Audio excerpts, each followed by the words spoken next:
Nandito po tayo sa packing time po. Narito po yung mga dilata, nandito yung bigas na ipapak natin para bibigay po natin yan. Dito po sa mga tigamalo. Ayan po. Ito po yung church. Ito po sila sa amin, yung group namin na Welcome Kebis Evangelistic Mission. So, ito po yung aming mga church volunteer. Ito po yung kanilang school supplies. Yan po. Yan po yung school supplies. Yan. Okay. Payat na payat ako. Nire-ready na rin po natin ating hello po, mga school supplies. Ayan, hi. Okay. Ayan. Hi. Pang school supplies po natin. Yan po. So, ayan. Ako naman yung mga nanay ginagawa namin para mga bata. Ayan. Pag nagkwento kami, para mga bata din. Para ba yung mga kwan sila? Ayan po, nice po yung ating mga school supplies. Ayan po. Bukas na pala. Bukas sa mga bata. Butas lang pala. Ako bukas na. Kala ko bukas na. Butas lang pala. So, ito po yung sa mga bag. Ito po si Pastor. Siya po yung pastor dito sa Malo Baptist Church. Ano? Paano po i-pronounce? Malo o Malo? Malo. Malo. Okay po. Siya po si pastor namin dito. Ano po pangalan niyo po, Pastor, ulit? Gary Dato. Yan, si Pastor Gary Dato dito sa Bible Baptist ng Malo. Ayan. Thank you po. Okay. So, ito po yung wife niya. Ayan po, nag-aayos na po kami ng mga pamimigay natin. Ito po yung school supplies natin. Ayan.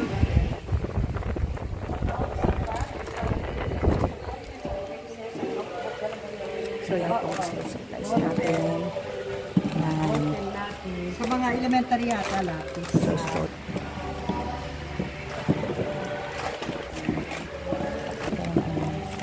ito mga folder naman. Ayun yung sack. Yun naman mga bigas. Next naman ay ipapak mga dilata para sa family naman po. Yan. Dapat dito na may kasi makakaunti naman. Salamat. Selfie? Sige na. Video pala yun. Video pala yun. Pastor kila. Pastor Dala. Opo, lagi po. Tingin po kayo isa. Pakita natin dito sa tabi po yan. Pastor, ano po yung puti? Ayan po. Nakapilado to. Yan, bilog na po. 1, 2, 3. Click. Yan po mga nagpapak din po.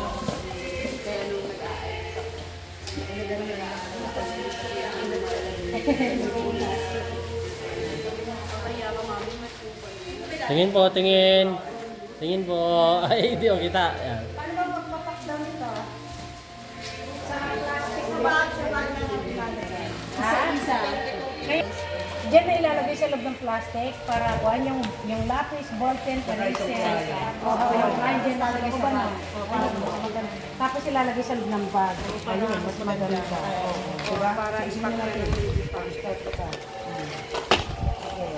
Tanggalin natin sa lapis. Pero wala pong ballpen.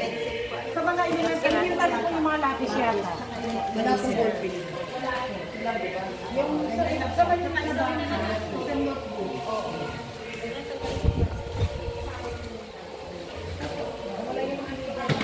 Buwan nyo kami dito. Dito nyo ibigay sa amin at kami na maglalagay. Basta nga sa mga elementary, yung mga lapis. So, ganito na lang para kasama sa plastic pa rin. Nasaan yung mga nilagyan nyo? Sige na, ipunin muna namin. Ipunin muna namin.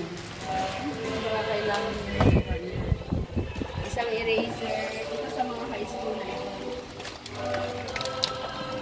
Ay, meron kang ballpen. Ang ballpen ang pag-ibig ko. Sa high school, ballpen na ito. Okay. Thank you, Pastor. Si Sister din daw po. Thank you. Ito high school.